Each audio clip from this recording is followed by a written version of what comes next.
Travis. When we got here to the parish government building, we saw several emergency responder vehicles outside, blanketed with that black oily substance. And we kind of got a whiff of the chemicals, and it was very strong.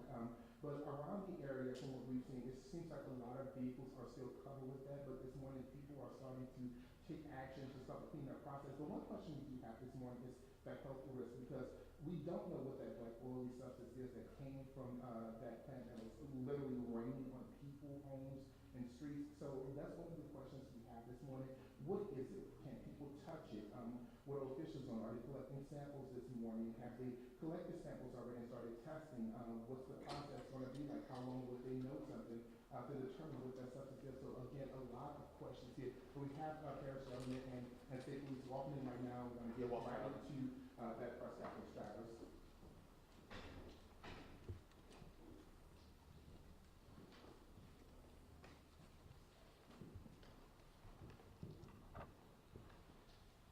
Are y'all ready? One second. We're going live. Always one of y'all. Sorry. It wasn't you last time, so it's okay. They're ready. And We're again, good. just for the viewers that are watching, Are we ready? President Rendezvous at the podium Okay. to start this. Good morning, everyone. Robbie Miller, Tangipahoa Parish President, along with leadership for the response team of this event. Thank you all for being here so we can update you. First of all, as we know, there was a major tragedy, terrible fire at Smitty's Supply yesterday. But I think the biggest thing that we can come away with this is the blessing that there were no injuries. We thank the Lord for taking care of all of the people that were there, and there's been no injuries since in all of the response. A tremendous response at that. We've had every agency you can imagine, from state police, federal government, state of Louisiana, federal government, and local from all around. So we thank them for coming to help. Again, I want to reiterate, no injuries, not just no deaths, no injuries in this event. And Smitty and their partners have done everything they can possibly do to contain this. We're still fighting an active fire. Still a tremendous fight going on to slow it down and get it under control. With that, we're still maintaining the 1 mile radius for evacuation zone. That's out of an abundance of caution, maybe as much as to keep, to let the free flow of workers do what they need to do and not have sightseers come by. So we appreciate that. Again, it's still a very active scene, still a lot of questions. We know there's a lot of questions. We're working on the answers, but most importantly, we're working on getting that fire put out and the ability to then be able to investigate the cause, all those things that hadn't even been started. So if you start asking those questions, there's no answers. So please help us get the word out, the 1 mile evacuation, only because of caution and really to be able to work the scene better, and that they're doing everything possible. It is an incredible sight to see, and it's a devastating sight. We have 400 people from Tangipahoa Parish and the surrounding area that are, trying to figure out where their livelihood is going to come from. So let's pay attention to the work that's being done to do as much recovery as possible. With that, I'm going to turn over for an official statement from the Louisiana State Police, Sergeant Huggins. Thank y'all very much. All right, good morning. I'm Sergeant William Huggins, Louisiana State Police. Just like Parish President Robbie Miller, thank y'all for being here.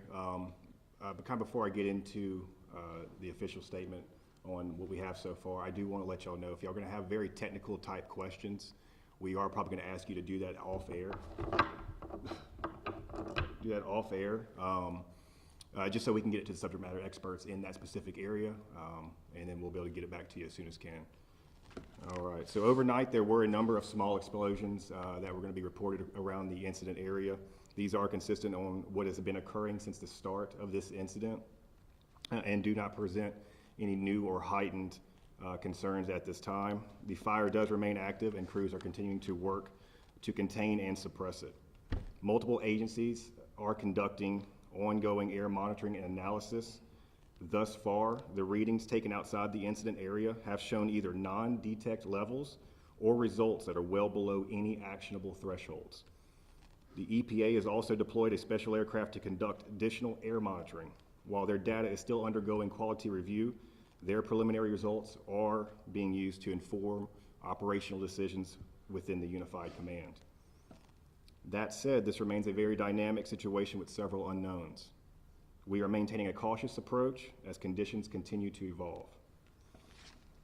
Now, a lot of people have mentioned the soot, and I'm sure y'all have questions on the soot as well. The soot generated by the fire is associated with combustibles like plastic or burning trucks, as well as some hydrocarbon chemicals like you would find at Smitty's Supply, which would be something like oil or lubricants, right? Residents should take precautions to limit their exposure, including staying indoors when possible, avoiding unnecessary time outdoors in the affected area. Some health concerns or exposure concerns with that is going to be through either inhalation or ingestion. So residents are advised to wash hands frequently, avoid touching your face, your mouth, or after being outdoors, and minimize contact with the soot if you can. For immediate medical concerns, please contact the Poison Center hotline at 1-800-222-1222. We also have the Hazardous Materials hotline for the State Police, which is going to be available at the LSP.org website, and it's going to be under Emergency Services Unit. Now, we've already spoken about the evacuation order with the parish president. It still remains in effect. It still is within a 1 mile radius of the facility. This order is based primarily on the risk of falling debris, as well as a precautionary measure due to the ongoing and active nature of the scene. We urge residents in the evacuation zone to please comply fully for their own safety until further notice. A temporary flight restriction is in place over the incident area, and that's an extend at least 3 miles from the incident area and up to 5,000 feet from the service level. This restriction is to ensure the safety of aircraft in the area, as well as responders working in that same incident area. We are aware of product in the Tangipahoa River. We're starting to look at waterway monitoring. We do have contractors that are actively conducting booming operations to contain and collect any possible spillage. Water samples are also going to be collected for further analysis to determine any potential environmental impact. Louisiana State Police, along with local, state, and federal partners, are continuing to monitor the situation closely. The safety of the community is our top priority, and we will provide updates as soon as new information is available. All right. Anybody have any questions? Let's start from the left, and then we'll go right. You mentioned product in the Tangipahoa River. Can you explain what the product might be? At this time, this could still be under investigation. We're still collecting all these water samples, and we're going to be collecting it all along the river wherever we might find it. Something from the There's going to be a product in the river, yes, sir. Okay. The fire's still active, is that correct? Absolutely. Okay, so, did outside sources with chemical foam need to come in for this to help extinguish? I'm going to have to get back to you on that specific question. I'll go talk to our hazardous materials subject matter experts, and we'll be able to get you what units responded as well as what they may have provided. I know a lot of residents have black substance over their homes, their yards, vehicles like that. Mm-hmm. Right now, do you know what that substance is, but also has EPA started testing that substance to determine what it is? Is it going to cause any health risk? Are residents able to touch it right now? Should they not touch it? Should they not clean their properties? Yeah, as I mentioned earlier, you should definitely limit your exposure with it. Like, all of that soot is going to be different depending on what barrel was on fire or whatever it may be at that time. So it's going to be under investigation for all of that kind of stuff. All I can tell the residents right now is please don't get in it. Don't go wiping it. Don't do anything like that. You definitely don't want it to be getting into your system, either, like I said, through ingestion or inhalation. So please wash your hands, wash your faces, and try to limit your exposure out in it. And even with that, we saw a lot of cars at a car wash. So even when they're washing it off of their vehicles, is that safe to do? Because when you're washing off, you can still inhale some chemicals at that car wash. I mean, it's going to come off the car either way, whether it's going to be through rain or at the car wash. But I can't tell you if it's going to be safe just yet. That's all still going to be under investigation. There was real concern yesterday about the soot, the black rain. We didn't hear anything from officials addressing it or easing those concerns until now. Why was that? Well, we're battling a fire, a pretty significant fire. The one that I think you said yesterday was probably the worst, at least you've seen in a while. as far as Tangipahoa Parish. For us, So we were very much trying to just get the initial response in place, shut down the roadways, evacuate the area. Now, we did say, hey, please limit your time out in this evacuation, or get out the evacuation area, then limit your exposure if you do have soot or anything, something like that. But like I said, it's still gonna be an investigation what exactly is all in the soot. All I can tell you right now is it's mostly combustible items mixed with a hydrocarbon chemical. But once again, we just urge the residents to limit your exposure to it. Ultimately, what was the delay in waiting to hold another press conference until now? Even posting on social media, a lot of residents this morning, they were waking up, looking to get some answers, some updates, and they had nothing. And they were asking us at the community center, when will officials give us an update? Why did y'all wait? You didn't get a news release overnight? I'm saying, we got Yeah, the news release. okay, we got the news People were release also overnight. waiting for another update. The last thing was posted overnight. Why wasn't something else posted early this morning? 10 People a.m.? were waking up at a shelter and they're looking for new information. There was when they're people getting giving up at information at 6:30, 7 shelters. o'clock in the morning. There was a news release sent overnight. It is 10 a.m. this morning. We've had several meetings this morning. We've had meetings at 6 a.m. We've had meetings at 8 a.m. We are trying to we're still in response. We're also in the mitigation phase right now. So we are getting the information out as quick as we can. But you can't just put out information that may not be factual. So we want to make sure we get our ducks in a row before we just put out information. Yes, who will be responsible for the cleanup on the streets and the other structures here in the parish? The question may be more appropriate for the parish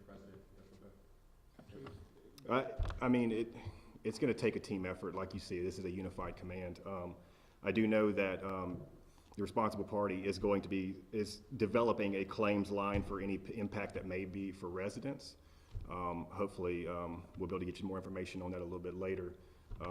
As far as anything parish government related, I would have to defer that question, but as far from what I'm talking about responsible party, and if any residents have some type of impact from this, there is a claims line being developed. And also, what's the impact on the agriculture and farmland here in the area and crops here in the area? What's the impact on those farmers? Yeah, so we've reached out to the USDA as well as other appropriate agricultural and wildlife agencies for their guidance and to share that information with us so we can get it out to the public. So far, what I have seen from the Louisiana Department of Agriculture and Forestry, they are recommending that if you do have livestock or pets at home or anything like that, please change out all water and feed sources to prevent that consumption of potential contamination. How many residents are at the community center, and will the evacuation order be extended more than a mile? 42 are at the shelter right now. What was the other question? Will evacuation order be extended more than 1 mile? At this time, I can't really give you that because once it's very active, a lot of unknowns still. As of right now, it is going to be a 1 mile radius, and if it does need to be updated, we'll let you know. Do y'all believe We're going to take one more question. Go ahead. Do y'all believe that the shelter will remain open tonight, or people might be able to get home later? That's shelter question. We were reporting just now that tonight we're making sure they're making arrangements for those. You want to come up here real quick? We've been reported that for the 42 in the shelter that arrangements being made for them, and but we have committed to keep the folks there or in hotels or wherever it happens to be until tomorrow at least. We will, again, I don't know how many times we have to say it, we're still fighting a fire, a big fire. It's not as big as it was yesterday, but it is big still. And that fire has to be put out before we can make a lot of determination on what's going on to be able to even investigate more. I can assure you, though, there are 3 different agencies testing the air quality right now. They've started yesterday afternoon. Smitty's response was immediate. They had people on the ground within hours. Probably saying more than I should, but it was reported to me that it was actually an astronomical response. The idea that there were companies on the ground here yesterday afternoon within 3 hours, 2 hours of the event, and full teams within 6 hours. That usually takes 24 hours to get them here. So we have to commend Smitty's for the job that they did to get the response teams here. With that, they've been testing air since probably 3 o'clock yesterday afternoon and all night long. Those results, some of them take hours to find out what the results are after their collection. So all that's being done. The idea that we haven't given information, we didn't have information. okay? The idea that you guys were reporting things that were not factual is not the right thing to do. Rumor does not help anybody. The official statement was 10 o'clock last night. That statement is what the statement was. All information that anybody needed was in there at that time. It didn't change until right now. It won't change until the next time we let you know with an official statement. So anything that's going on all the social media is all pure speculation. Please focus on the official information coming from the Louisiana State Police on this incident, and that will be the right information. If you don't get anything different, still in place. Can you clarify what the misinformation was? Well, some of the reports that y'all said about things blowing up, about people needing to evacuate other areas, that we're expanding the evacuation, that we're not responding, okay? That was not true. And I'm gonna tell you now that y'all are just as much the reason for that because you ran it on your websites. So there weren't multiple explosions after the? There were some, but but nothing outside of the impacted area, okay? Also, what can about you the first explain responders how- exposed to the chemicals? The first responders exposed to the chemicals as they're battling the fire. Are they I'm sorry, I didn't understand anything you said. First responders who are battling the fire and dealing with these chemicals, are they okay? Are they wearing specialized clothing? Well, they wear their normal firefighting and air respirators and so forth that they do, and then there's a decontamination process that they do in every fire. So everything's being done according to the process and the policies and procedures that are followed by this type of an event. What's the plan? Are y'all gonna just let this burn out, or how are That, y'all gonna attack? I don't have that answer. Remember, I told you at the beginning, we don't have answers for everything. We told you what we've got. We're doing our best to fight a fire right now and protect our citizens and make sure our environment's safe. Thank y'all very much. Thank you. Yeah, when might you know a timeline for when the fire may be under control? Is there a process that this kicks into, A has to happen before B has to happen, before C has to happen, before the fire's under control? The fire guy's not here, so the firefighter's not here. Yeah, so we'll, like I said, if there's gonna be any technical questions, we'll get back to you after this. I'll come specifically to you. We'll get it to subject matter experts, and we'll try to answer as many questions as we possibly can for you. As of right now, it's still gonna be under assessment. Things change. It's a very active scene, like I said, there's a lot of unknowns. And so we can't, yeah, no, absolutely, yeah, no, absolutely, and look, there's just a lot of unknowns with a fire of this magnitude. You're always trying to assess, and hopefully, I wish I could tell you, in a few hours, I wish I could tell you in a few days. The fact of the matter is we don't know at this moment, but we're gonna hopefully have a better understanding as time goes on. All right, thank you. And that was the news conference wrapping up with Louisiana State Police as well as San Antonio Parish officials. You've heard Parish President Robbie Miller say that this is a major tragedy, but they are blessed that there were no injuries. And he says that every agency that you can imagine, they were responding to this incident at cities. They say that Smitty and their partners have done everything that they could to contain the fire in this situation. Now there is still a 1 mile radius